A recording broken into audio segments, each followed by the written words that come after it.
Text 27. Tan samikshya sa konteya sarvan bandhun avasthitan kripaya paraya visto Chidannidam abravit. And the son of Kunti, Arjuna, saw all these different grades of friends and relatives. He became overwhelmed with compassion and spoke thus. So, from the next verse, 28, to the end of the chapter, Arjuna will give his arguments why he doesn't want to fight. Because now he saw all his friends and relatives, he decided, I'm not going to fight anymore. So he gives reasons based on what? Emotions and bodily relationship. Not on the dharmic principles. So that's the fallacy that Krishna wants to point to him later on and tries to correct him to think in the right way. Did Arjuna never try to explain to any of those people, like especially teachers, Ankur and stuff, that what they were doing was wrong? Everyone are learned personalities in the Shastra, all of them. So by default they should know. But because they didn't act properly, it was obvious to Arjuna that they took sides. This is called politics. Right? We make decisions sometimes based on what is advantageous to me. So Dronacharya and Bhishma, as we discussed yesterday, took sides because it was advantageous for them. But Prabhuji, it was also their dharma, right? Bhishma's dharma. To what? He took a vow of that he is going to protect. Yeah, but that's not dharma. You see, you make vows, right? The vows must make sense also. You cannot make any foolish vow, you know. But that was based on his father, right? Means Putra Dharma actually. No, he made this vow himself. Yeah, that's because of his dad. No, but his vow was whoever sits, even if it's a donkey sitting in the throne, he will protect that donkey. That's what his vow was, which Krishna later on will say, this is not how you make vows. Just like Arjuna will make a vow to kill Jayadratha within 24 hours, right? Then Krishna said, what kind of vow is this? Think carefully. Sorry. Yeah. You can leave the door open. Yeah.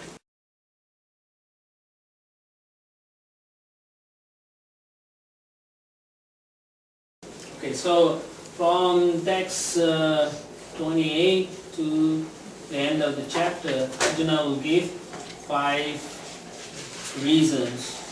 At least in this chapter he'll give 4, and the 5th reason will be discussed in chapter 2, the last reason he gives. So from verses 28 to verse 30, you will see Arjuna will discuss compassion. Text 28. Arjuna Vacha Tritsvema Swajanam Krishna Yutsum Samupastitam Sidanti Mama Gatrani Mukham Cha Parisushyati. Translation. Arjuna said, my dear Krishna, seeing my friends and relatives present before me in such a fighting spirit, I feel the limbs of my body quivering and my mouth drying up. So these are signs of a compassionate person actually. From one point it is compassion, from another point it appears like he is weak. Fear has overtaken him. So these are some of the symptoms. His limbs, they are starting to quiver. So from an external point of view, it may appear he's becoming like a coward. He's scared. And then his mouth is drying up, he can't talk, he's losing ability. The hairs on his body is standing out of fear, you can say. Hands, his bow, he never drops his bow, Gandiva. But when he saw who he is going to fight, he even let his bow slip. And then he feels his body is burning up. So all these signs are described. These are not due to weakness actually. He's a Vaishnava. Vaishnavas feel a lot of compassion. So that's why he is exhibiting this. But it is for the wrong reasons he is exhibiting, which is what Arjuna is going to point out. Yeah, right, true, you can feel compassion, but your compassion is misplaced for this particular episode, which is what Arjuna learned.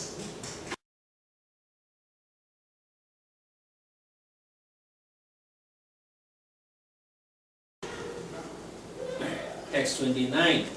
Vepatuscha sharire me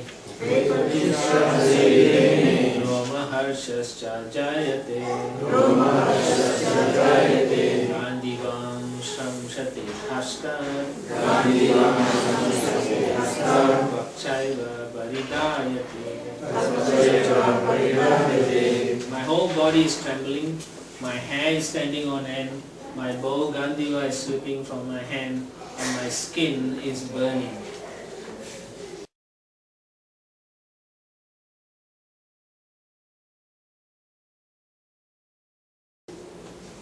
Text 30. Nacha shaknumi avastatum Brahmati bacha me manaha Nimittani cha pasyami Viparitani Keshava. I am now unable to stand here any longer. I am forgetting myself and my mind is reeling. I see only causes of misfortune. O Krishna, killer of the Keshi demon. He calls him Keshava. So here the words Nimittani and Viparitani are very significant.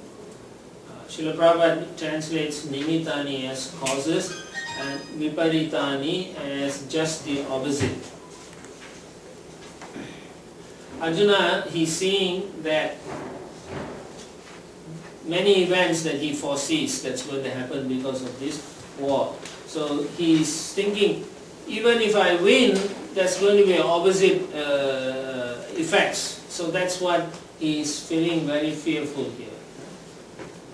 But this is a fault in Arjuna's reasoning. Because he sees things to be a painful thing in this battle. He's thinking, I will not be happy if I kill all these people. So basically you see, he's thinking about his connection with his relatives. He's not thinking about what should be done, what is the right thing to do. So he's worried about that. Maybe we'll start.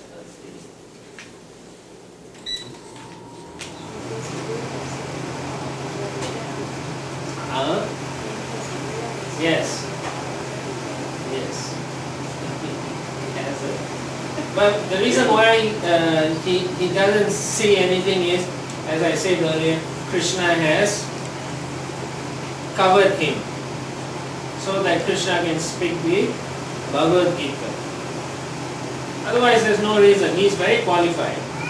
He's a pure devotee. He doesn't need to go through that. It is for our purpose, for our salvation that Krishna has bewildered Arjuna as an ordinary person would react. Okay? Let's still discuss a little bit more about compassion. So Prabhupada explains the compassion is due to his, in the purport Prabhupada says, due to his soft-heartedness. Okay? So that's one of the reasons why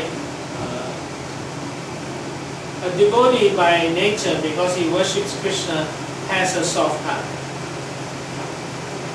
therefore he is exhibiting soft-heartedness. But a non-devotee, they can be very educated, they may have a lot of culture behind them, but they won't have this kind of compassion. That's the difference. And the reason here he is compassionate, he's not only seeing his enemies, feeling for them, he's also seeing the people who are going to fight for him also. He's thinking they also have to die. So that's real compassion. He's thinking why I have to drag all these people just for my kingdom. Isn't it the compassion given at the time of the birth? Then we slowly lose it later on. So compassion comes with the birth when the child. So this is compassion.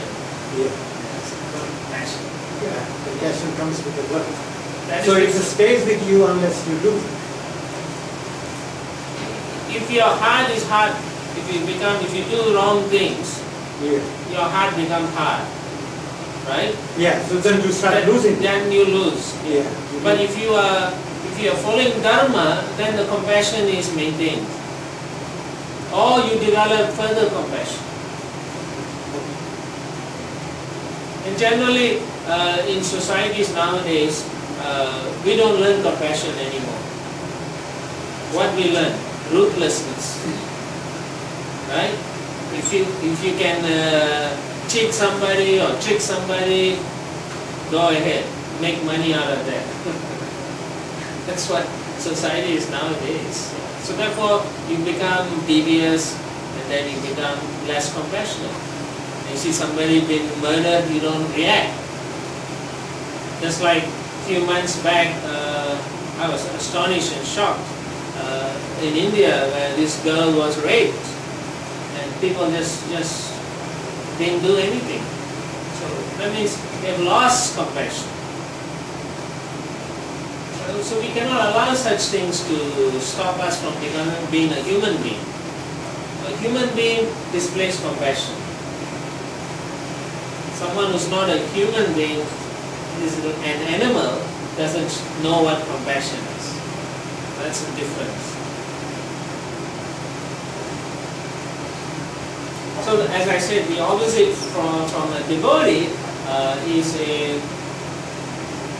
is a false compassion due to material fear. Oh, I'm going to lose my life, so let's not fight. So that's the opposite.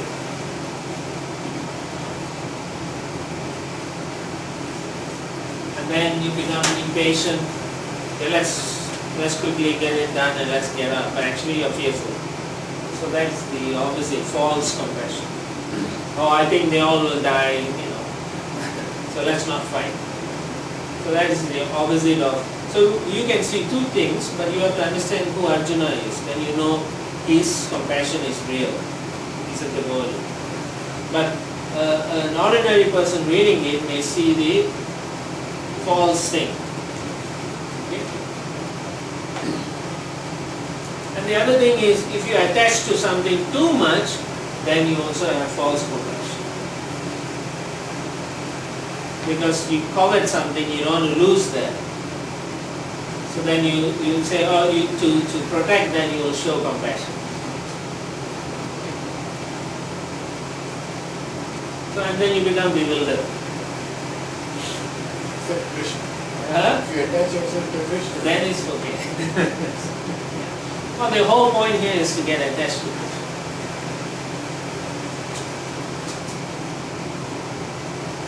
Then of course, as I said, you can tremble when you feel ecstasy, that means love for Krishna, or you tremble because you are fearful. That's another point here.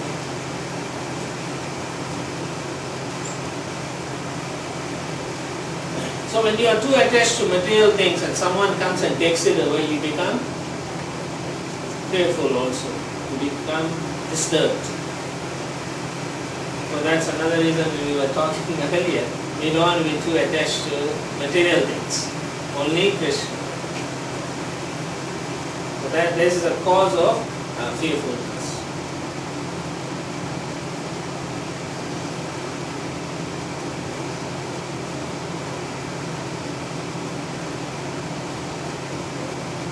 And then he was only seeing misfortune in the whole outcome. He was thinking, oh, even if I win, I cannot be happy.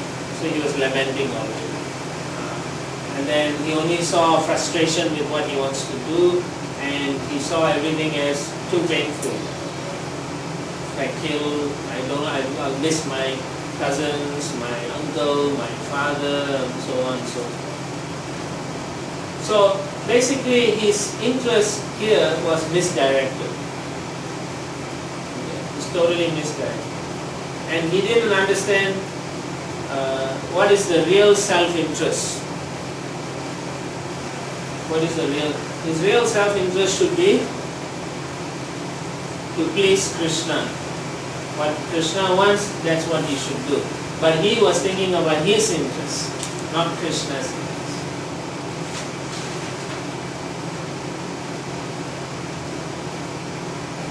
So in conditioned material life, we become selfish. That is why we are conditioned. So when we practice devotional life, we become so-called unconditioned. We become our natural self. Our natural existence is to satisfy Krishna. That is the difference. So particularly in these verses, it appears that Arjuna is acting like a conditioned soul. And he's showing it because Krishna is making him act it. It's Krishna's will, so that we can learn. Okay? Now from text 31 to 35, Arjuna gives his second argument. And the second argument is, he says he will not enjoy if he fights.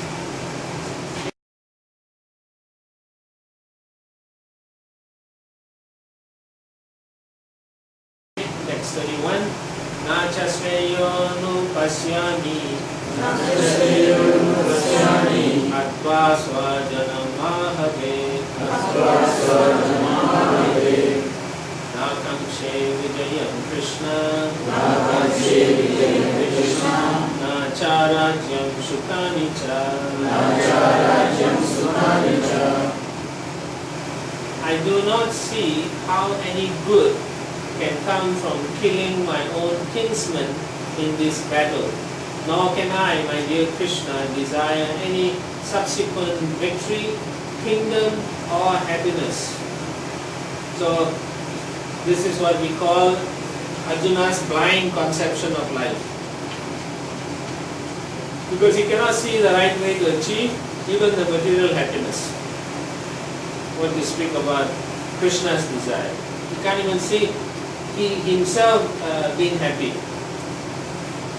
So he's saying the fighting will not offer him any enjoyment even if he is victorious.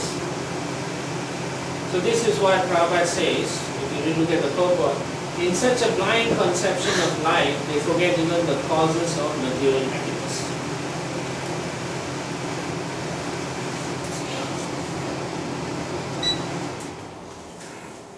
To cool a bit and then we get some sanity. I'm very confused on the will of God. Because if you're a compassionate person and you think you're doing the will of God, but yet Krishna is making Arjuna not do the will of God in order to teach him to do the will of God, how do you know? Particularly here in this scenario, right? If Arjuna would have just gone ahead and fought anyway, but there are some lessons that we need to learn. So what Krishna is doing is making Arjuna behave like an ordinary person who has his own self-interest rather than the interest of God. So if I see that happening in my life, I should maybe stop and ask myself, why is this happening? Yeah, you can ask yourself. Plus, you have to come and discuss this with other devotees to see whether you have got the right understanding. So sometimes our mind thinks it knows what is right. In most of our cases, our mind is like the spiritual, our guru, that says, don't go to the temple today. stay at home and watch TV. So our mind is the guru when we listen. Like that. So you should, when you feel that, okay, and if you're in doubt, then you just talk to a few devotees and then find out whether your conclusions are right. Remember I was telling you, Guru, Sadhu, and Shastra, the check and balance system, to see whether you're right or not. So that's how you do it. Right, so blind conception of life here is exhibited. What is our self-interest? Our self-interest is to please Krishna. If you don't know that, then what is our self-interest becomes? Please ourselves. Yeah. So this is what Arjuna is exhibiting. He wants to please himself. So therefore there's an issue here, and Krishna wants to correct that problem with Arjuna's thinking. So sometimes it becomes so difficult that we don't even want happiness, right? Sometimes in our life the situation is so miserable, you just want to get out, give up the fight. Right? Okay, you take and go. I'm going, get out, like that. Right? Sometimes we do foolishly without thinking whether we are doing it for that person's benefit or not. We just want, like for example, your kid will come screaming and shouting, I want to watch this show on the TV, and you're like, okay, go and watch, go and leave me alone.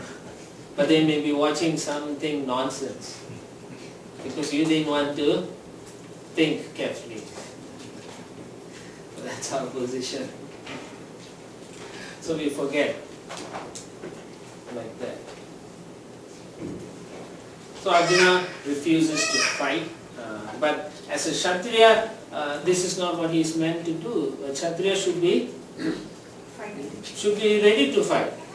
That's his duty. So here he's running away from his duty. So then this is also a problem. So Krishna has to correct him.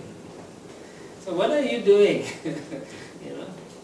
Just like a surgeon is supposed to go and do surgery, and then because he sees the body and maybe his own friend's body, all of a sudden he says, I can't do my surgery. But you are a surgeon, you're supposed to be able to be objectively heal the person and do your surgery. So Krishna is trying to do the same with Arjuna. You're a Kshatriya, you're meant to fight. Remind him of his duty. Yes. As a warrior. What you're supposed to do first. Yeah. And as a warrior, you have to understand whether you're doing it correctly or incorrectly. That's what Dharma is all about. And particularly, Dharma means whatever Krishna wants. That is the supreme Dharma. If Krishna says, go and kill this person, you go and kill. Doesn't no question asked. That is Dharma. That's what Krishna says at the end. Sarva dharmam parityaja mam ekam sharanam vraja ham tyam sarva papabhyo mokshayasana mas. Don't fear.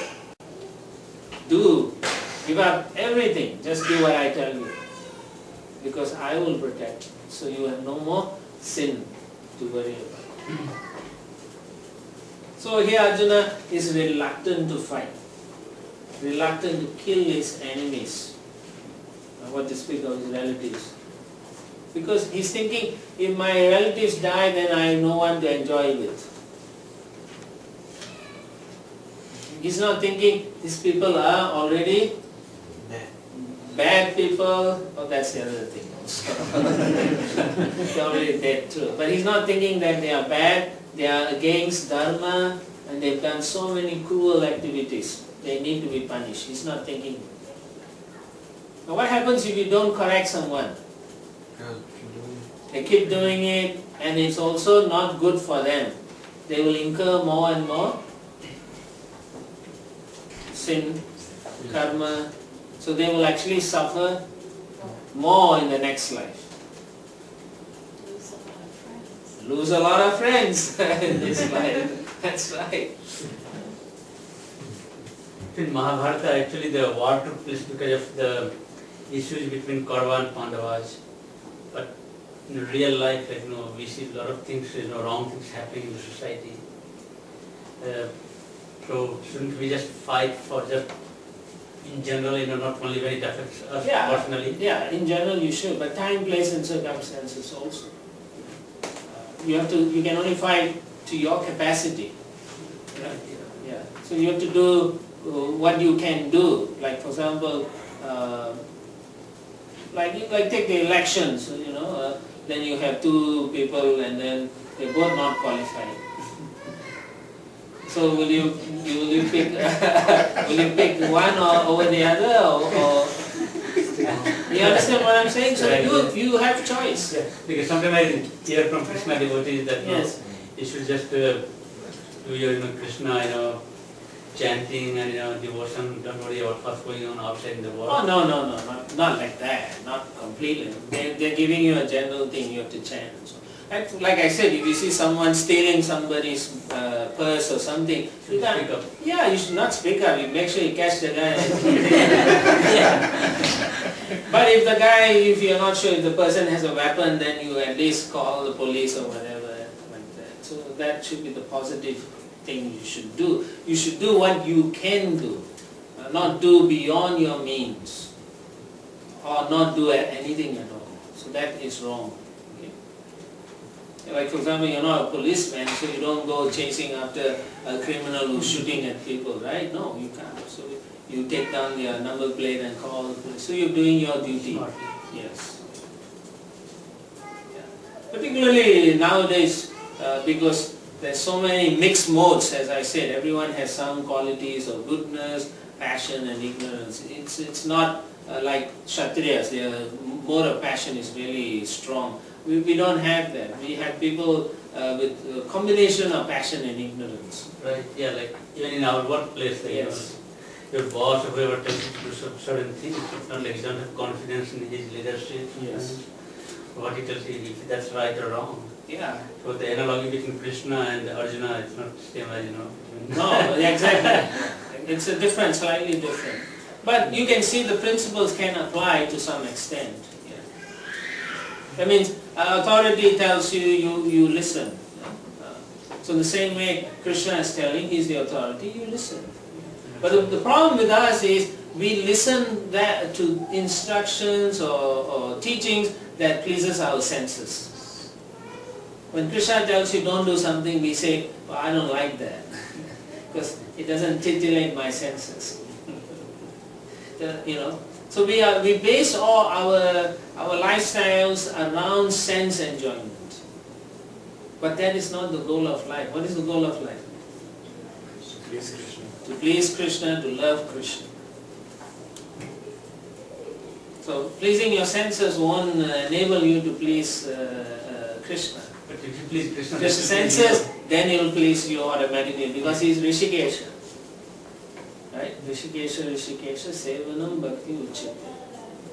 By serving Krishna's senses, automatically your senses get purified.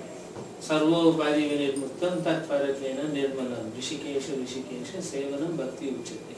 So all the upadis, all those things that are attached will be cleansed from your heart. Sarva upadi. And no more contamination. Nirmalam. So here you see that same thing. Arjuna is thinking about his senses. He is thinking that's the right thing to do. And particularly here he's thinking, oh, I should just quit and become a sannyas. So that's his conclusion. So that's why Krishna also gets very angry. From a Kshatriya, suddenly you want to become a sannyas, without any training. You are trained to fight, and then all of a sudden you say you want to be a sannyas. Krishna is like, man, I'm going to get you for this. You crazy? Yeah, exactly. What's wrong with you? That's what Krishna is thinking. So let's read from 32 to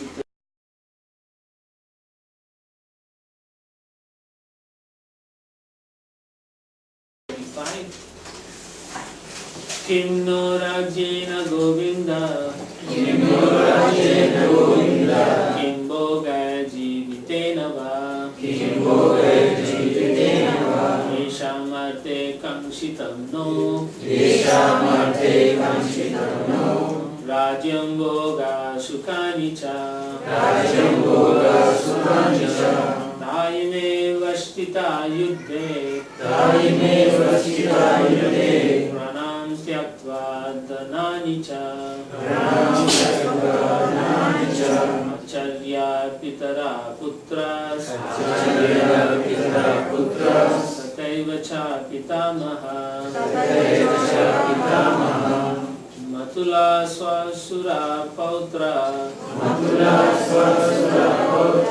Shyala Sambandhinastata Etana Hantum Ichchami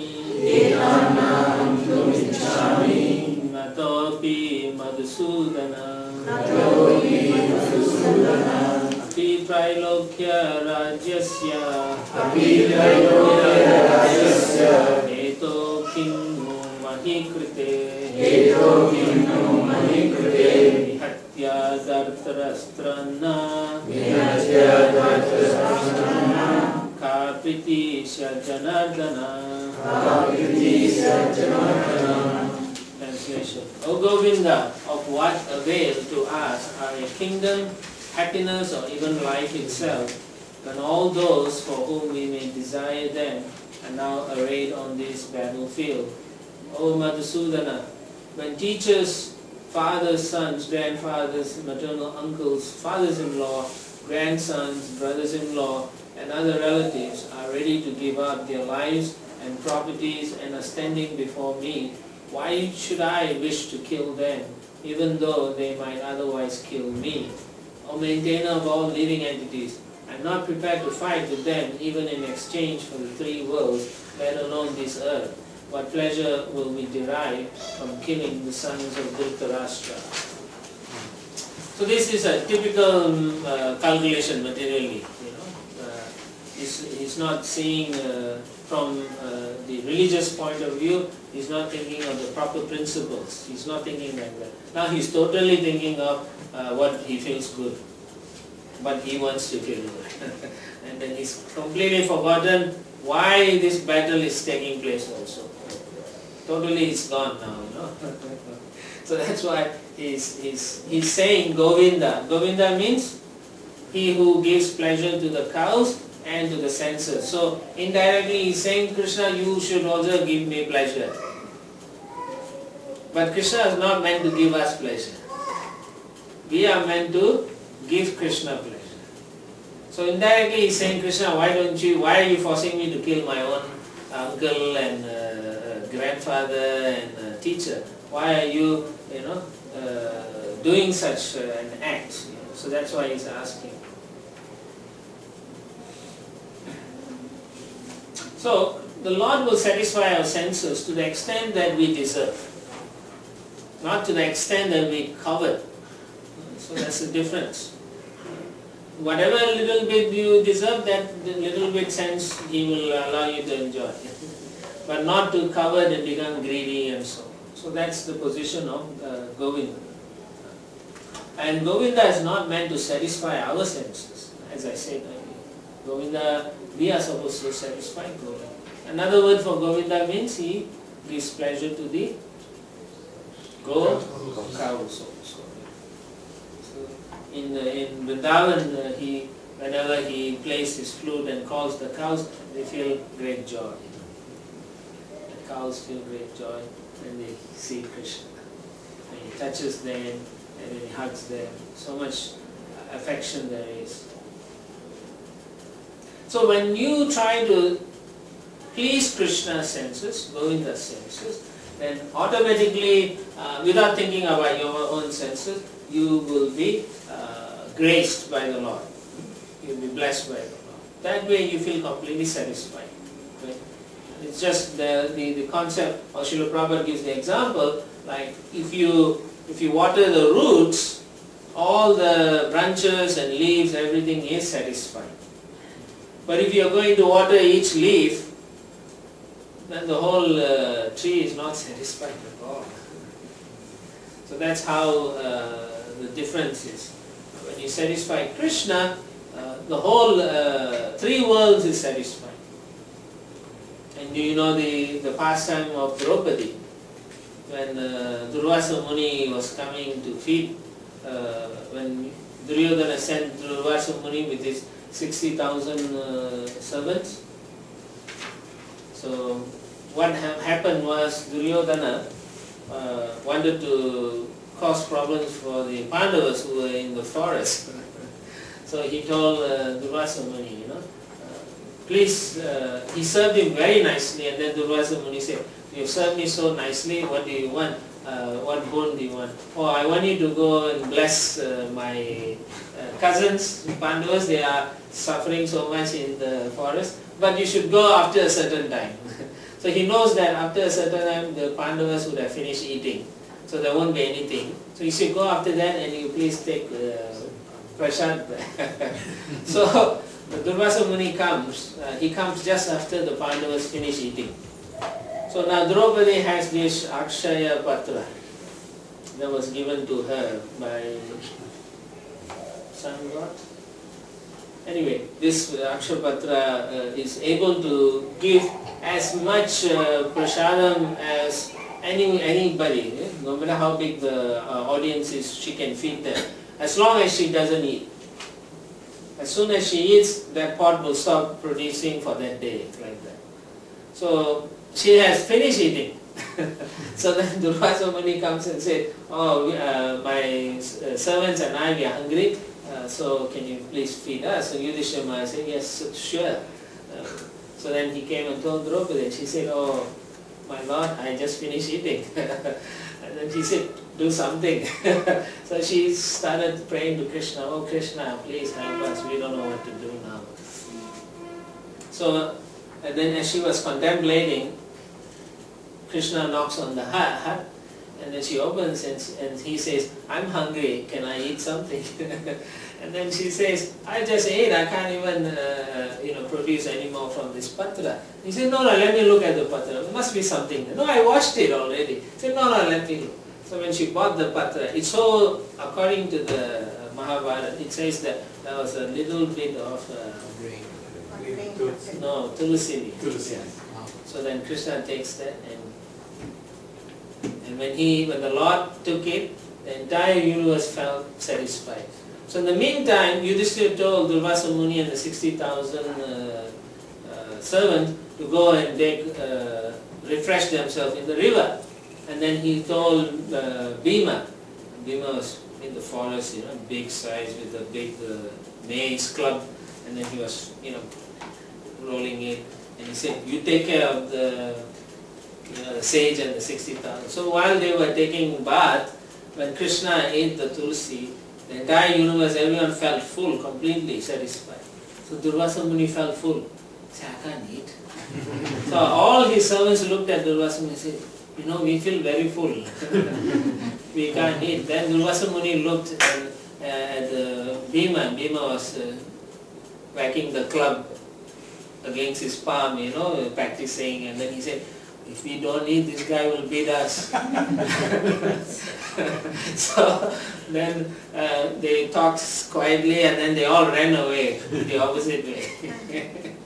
So that is, the point is here, that if you satisfy Krishna, whatever way you satisfy, the entire universe is also satisfied at the same time.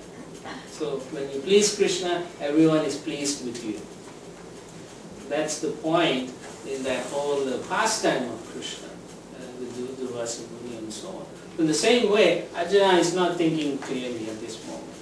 Arjuna is thinking like an ordinary person who's caught in some strife, and he's giving all kinds of reasons not to fight. Isn't it? When you are faced with such a terrible situation, wouldn't you want to just go away? Yeah, but then Arjuna is not supposed to be, because he's trained to fight. You and I can say yes, because we are not trained to fight. We don't even know how to fight. We will shout and run. We all Shudras. So therefore he says, oh Krishna, you should understand my feeling and please try to satisfy my senses. So that in itself is incorrect. He doesn't understand. The conception was incorrect. And so he is actually making Krishna unhappy with him.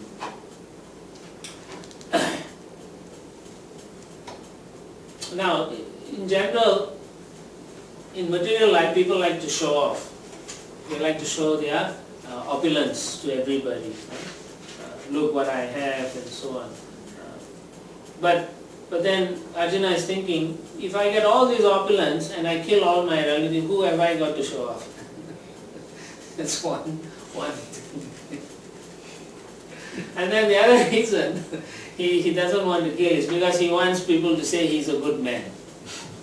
Right? That's what we do also, right? We try to solve problems by patchwork, not really solving the problem. So he just wants the title, oh, I'm a good man. So these are common things we do out of ignorance, thinking we are doing the right thing, but sometimes we should understand it's the wrong thing. So indirectly he's saying, Krishna, if you want to kill them, you kill them. But I don't want to kill them, so I'm a good person. But what we need to understand is, there's a difference in this situation, because Krishna is there and Arjuna is supposed to be actually serving Krishna. Not Krishna serving Arjuna. He needs to please Krishna. So a devotee is always thinking how I can satisfy the Lord, not thinking how the Lord can satisfy. It's like when you go to the temple room, you don't go and say, oh Lord, please give me this, give me that, give me. Right? If that's the prayer, then you have a problem. Honestly. Because whatever you need, it will be given to you anyway, according to your karma. So even if you go there and say, give me, he's just going to give you one big whack only. Actually, that's what he does. If he likes you, he's going to whack you first. Yasyaham manugranami. Right? Harisye tat dhanam shanaye. Right? You know this in the 10th canto. Krishna says, when I especially like somebody, I will take everything away from them. And then his relatives and friends will leave him alone. And then like that, he will come closer and closer to me. That's in your real life too, right? Huh? That's in the real life. Yeah.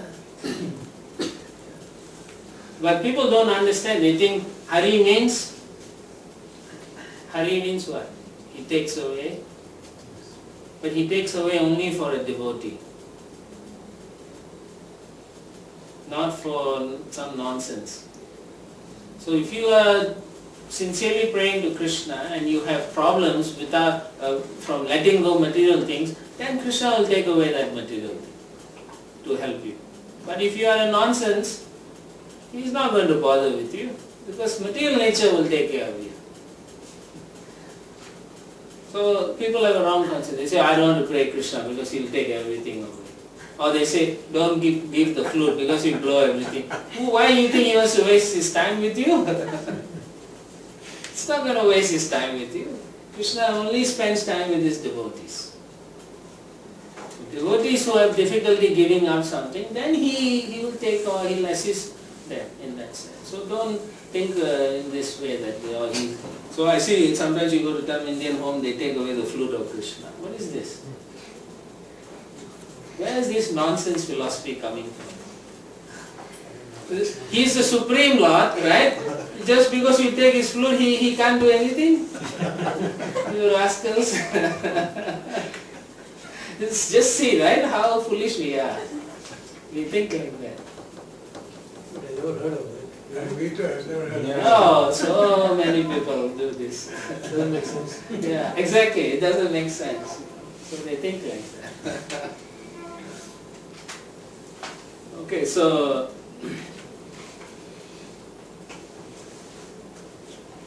alright, so anyway, Arjuna's compassion is because he is actually has natural compassion. Most of us, we don't have to that level of compassion. If we see it is to our advantage, then we will not even show any compassion.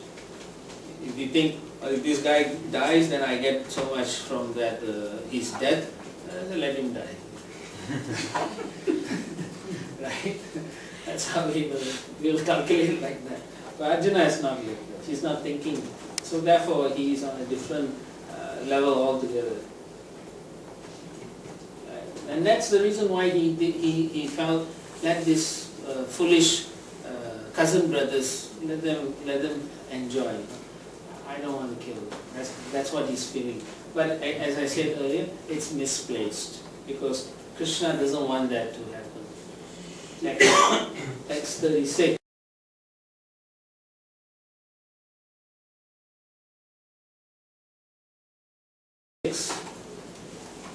So from 36 to 38, he gives another reason. The reason he gives is sinful reaction. So if I kill, I'll get sinful reaction. So let's read that. Papam nivasrayat asman advaitana tatayina tasman narha vayam hantum Dartarastran sabandhavan Swajanam hi katam hatva Sukina shyama madhava. Sin will overcome us if we slay such aggressors. Therefore, it is not proper for us to kill the sons of Dhritarashtra and our friends. What should we gain, O Krishna, husband of the goddess of fortune? And how could we be happy by killing our own kinsmen? Now in the purport, Srila Prabhupada gives from the Vedas, what are the aggressors? There are 6 types of aggressors. The 6 kinds of aggressors are a poison giver, one who sets fire to the house, one who attacks with deadly weapons, one who plunders riches, one who occupies another's land, and one who kidnaps a wife. So all these 6 were done by the Kauravas to the Pandavas. They gave poison to Bhima, they set fire to their house when they were staying there, they attacked them while they were incognito, they took away all their riches by cheating them in gambling, and then they took their land, and then they tried to kidnap Draupadi, Jayadratha. He tried to kidnap her. So Prabhupada says, according to the Vedic injunction, such aggressors are at once to be killed, and no sin is incurred by killing such aggressors. So here when Arjuna says he doesn't want to kill them, it's misplaced. It's the wrong argument. Because as I said, if you don't kill them, these people are accumulating so much bad reaction. And it's not to their advantage. If you kill them now, then in the next life they will have a better chance of purifying themselves. Otherwise in the next life they will live a terrible lifestyle, plus they will suffer more and they will be also killed terribly because of the karmic reaction, the way it comes. So you should know these 6 things. No? Then you read out of your tests. When I set the test, I'll ask you. So here Arjuna is favoring forgiveness, but it's based on the grounds of saintly behavior. But he is a Kshatriya, so he shouldn't be talking like that. And he gives reasons that they are his seniors, relatives, and he wants to be a saintly person to forgive. But that's not his position. As Kshatriya, what is a Kshatriya's position? To administer punishment for the wrongdoers. That's the position. Kshatriyas are supposed to evaluate correctly and punish accordingly, according to Shastra. Not say, it's okay. Then they are actually allowing people to commit more sins. Therefore, this behavior is not acceptable. Even as Prabhupada explains how even Ravana was killed by Ram for kidnapping his wife. He gave him a chance anyway, right? He said, you let my wife go and you surrender to me, I will protect you. But Ravana said no. Then he came back, then the first time he got defeated, he went, said, think about it, you surrender and everything, I will forgive you. Came back next time, Ram said, this guy is too much, I'll have to get rid of him. So he used the Brahmastra and just killed him. So if we don't follow the Lord's principles, then, and we think we can do whatever we like, then our punishment becomes that much more drastic, and the Lord will personally make sure you get the reaction 10 times or 100 times more.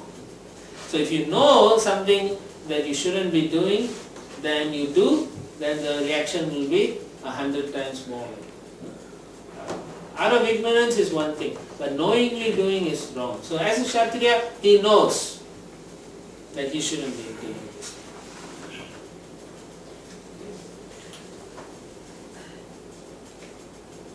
But the difference here is, Ravana was an enemy of Ram, he kidnapped the wife, but here his problem is who? His own relative, particularly his grandfather, his cousin. So it's more intimate relationship, and therefore he has such difficulty seeing bodily concept or justice. That's the difficulty he's facing, and that's because he's become confused about what is duty, his duty is.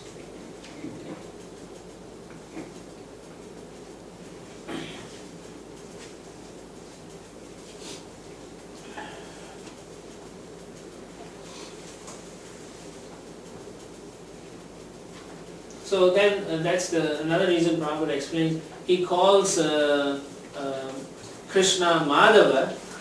The reason why he calls him Madhava is because he is the husband of the goddess of fortune. So then he says, you are supposed to bring fortune. Why are you asking me to conduct a misfortune?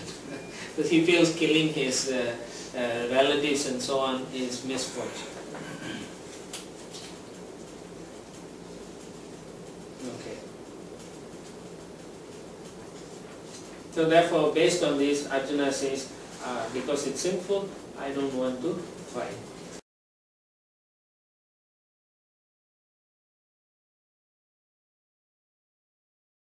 So continue 37, 38. Yadi api etena pasyanti logo bahata cetasa kulakshaya kritam dosham mitradrohe cha patakam katam nanyayam asmabhihi papadasmani vartitum kulakshaya kritam dosham prapasyadve janardana. O Janardana, although these men, their hearts overtaken by greed, see no fault in killing one's family or quarreling with friends, why should we, who can see the crime in destroying a family, engage in these acts of sin? Prabhupada says, a Kshatriya is not supposed to refuse to battle or gamble when he is so invited by some rival party. Under such an obligation, Arjuna could not refuse to fight because he had been challenged by the party of Duryodhana. In this connection, Arjuna considered that the other party might be blind to the effects of such a challenge. Arjuna, however, could see the evil consequences and could not accept the challenge. Obligation is actually binding when the effect is good, but when the effect is otherwise, then no one can be bound. Considering all these pros and cons, Arjuna decided not to fight. So this also shows Arjuna is a very intelligent person also. You know, he's putting favorable arguments, you know, based on Shastra to say why I shouldn't be fighting. But again, in terms of principle and in terms of the desire of Krishna, he is not doing correctly. Okay, so then we have just a few more minutes and then we'll end and then we can wrap up tomorrow. So